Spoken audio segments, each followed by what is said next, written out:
अस्सलाम वालेकुम स्टूडेंट्स। आज हम 9th क्लास की उर्दू के अंदर दरखास्त लिखने का तरीका सीखेंगे। तो आप अगर इस तरीके के मुताबिक बोर्ड के अंदर लिखते हैं तो आपके नंबर अच्छे आ सकते हैं। अगर आप इससे हट के लिखेंगे तो फिर आपके नंबर कट सकते हैं। तो इसमें आप ये याद रखें कि 5 नंबर आपके दरखास्त लिखने के होंगे और 5 नंबर पैटर्न के होंगे। स्टूडेंट्स, जो 5 नंबर लिखने के तरीके कार के हैं वो मैं आपको बता देता हूँ। बाकी 5 नंबर में से जो आपको मिलेंगे वो आपके याद करने पे होंगे कि आप कितनी अच्छी दरखास्त याद करके लिख सकते हैं। तो अमूमी तौर पर हमारे यहाँ जो पहली लाइन दरखास्त के अंदर लिखी जाती है उसमें 2 से 3 मिस्टेक्स की जाती हैं, 2 से 3 गलतियाँ की जाती हैं। वो मैं आपको बता देता हूँ। पहली लाइन हमारी लिखी जाती है जी, बखिदमत जनाब प्रिंसिपल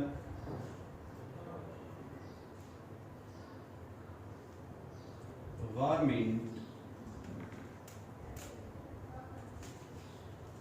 हाई स्कूल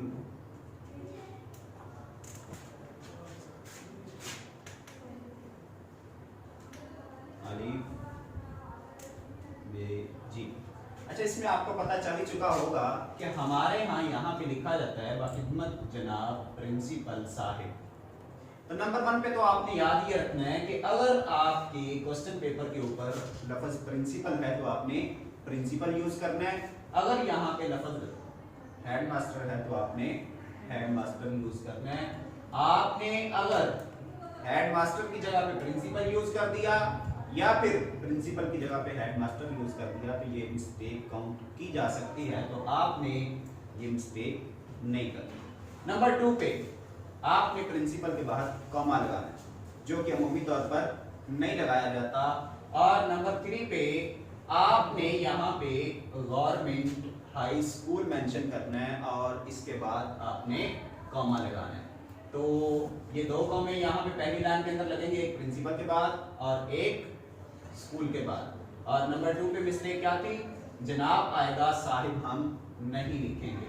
और नंबर 3 पे यहाँ पे आपने लाहौर, ये शहर का नाम नहीं लिखना, आपने अलिफ बे और जिम लिखना है। अलिफ के बाद डैश लगाएं, बे के बाद डैश लगाएं और जिम के बाद इसको आप छोड़ दें क्योंकि जितना कंप्लीट नहीं है। नंबर 2 पे जो आपने चीज लिखनी है वो अमूमी तौर पर तो जनाब आला लिख दिया जाता है, लेकिन आपने ये याद रखना है, आपने उन्वान ये हेडिंग देनी है और इसके बाद राब्ता की अलामत लगेगी। और जिस से भी रेलेवेंट आप एप्लीकेशन लिख रहे हैं, दरखास्त लिख रहे हैं, तो वो आप यहाँ पे लिखेंगे। मिसाल के तौर पर आप एप्लीकेशन लिख रहे हैं सर्टिफिकेट के हुसूल के लिए तो आप लिखेंगे दरखास्त बराए हुसूले सर्टिफिकेट।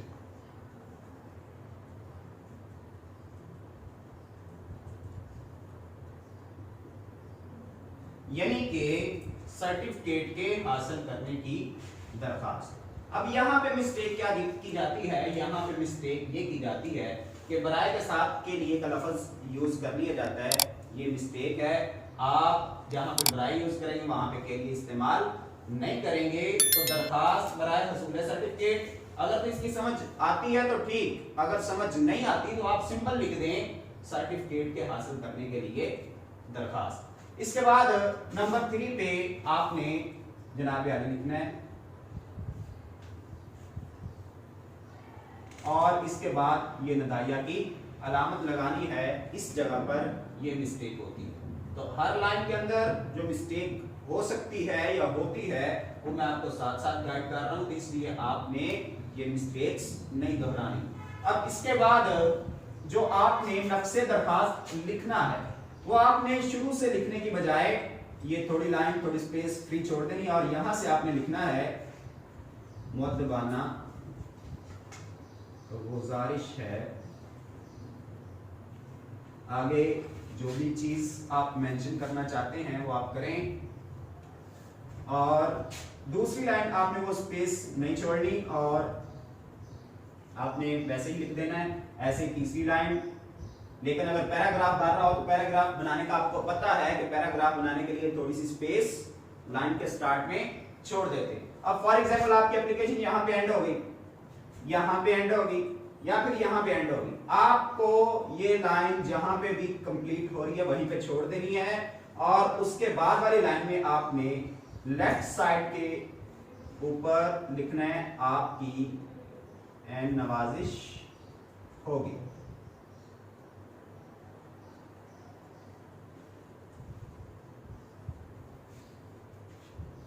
अब इसको आपने इसके साथ मर्ज नहीं करना, ये अलग लाइन में लिखेंगे और इसके बाद आपने लिखना है अल आरिस।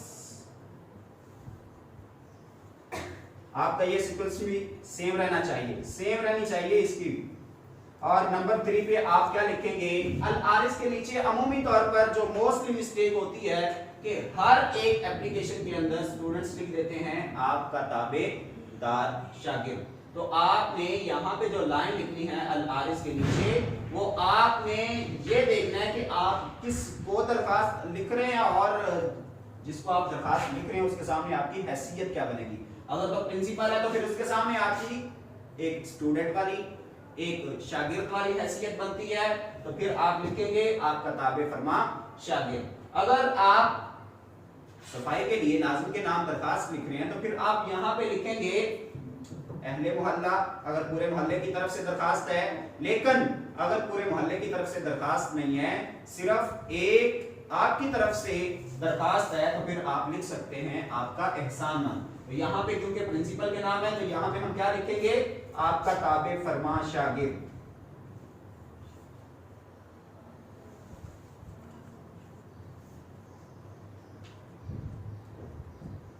और इसके बाद आपने अपना नाम शो नहीं करना, ये चीज हमजा ये और ये लिखना है और हमजा के बाद डैश आएगी, ये के बाद फिर डैश आएगी और फिर दूसरी ये के बाद छोड़ देना। अब रह गया एक चीज तारीख, तो वो तारीख का लफ्ज मेंशन करने की जरूरत नहीं है, वो आपने वही तरीका जो मैंने ऊपर बताया आपको, उसी तरीके के मुताबिक आपने तारीख लिख देनी है, 7 लिखना है और 7 के बाद डैश लगेगी और डैश के बाद जो मंथ का नेम आएगा वो आपका उर्दू में आएगा और उर्दू में नेम लिखने के बाद डैश कॉमा स्लैश कोई चीज नहीं है, विदाउट एनीथिंग आपने सन लिख देना है और ये 2023 लिखा गया।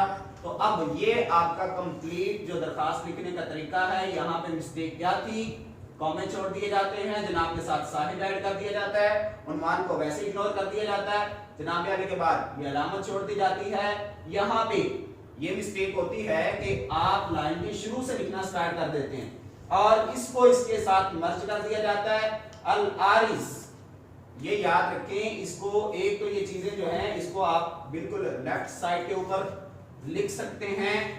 फॉर एग्जांपल आपकी ये मार्जिन लाइन है, यहाँ पे शीट एंड हो रही है, तो आप इसको लेफ्ट साइड पे भी लिख सकते हैं और आप इसको सेंटर से भी स्टार्ट कर सकते हैं। इसी तरह जनाब आला आप इसको बिल्कुल राइट साइड पे भी लिख सकते हैं, सेंटर में भी लिख सकते हैं। तो ये भी चीज जैसे ये राइट और सेंटर में आ सकती है, ये लेफ्ट और सेंटर में आ सकती है। यहाँ पे ताबेदार लफ्ज आपने नहीं लिखना, वो मिस्टेक है, ताबेदार लिखोगे तो वो आपका गलत काउंट किया जाएगा। और जो गर्ल्स के लिए आपको याद रखें, आपकी ताबे फरमा शागिर्द ही लिखेंगे, शागिर्दा लिखने की जरूरत नहीं है।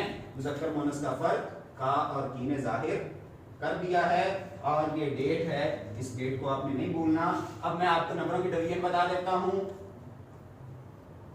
एक नंबर इसका होता है, दूसरा नंबर इसका, तीसरा इसका और ये लेफ्ट साइड सारी की सारी एक नंबर इसका और एक नंबर डेट का, 1 2 3 4 5 और 5 नंबर का आपका ये जो नफ्से दरखास्त होता है ये होता है। तो 1 + 1 = 2, 5 7 8 9 10 ये आपका 10 नंबर का सवाल है जो आपको पेपर के अंदर बोर्ड में क्वेश्चन नंबर 8 के तौर पे आएगा और आपने इसको हल करना होगा। अब इसके साथ आपकी एक ऑप्शन होती है, आपके पास आप दरखास्त लिख सकते हैं या फिर आप खत लिख सकते हैं।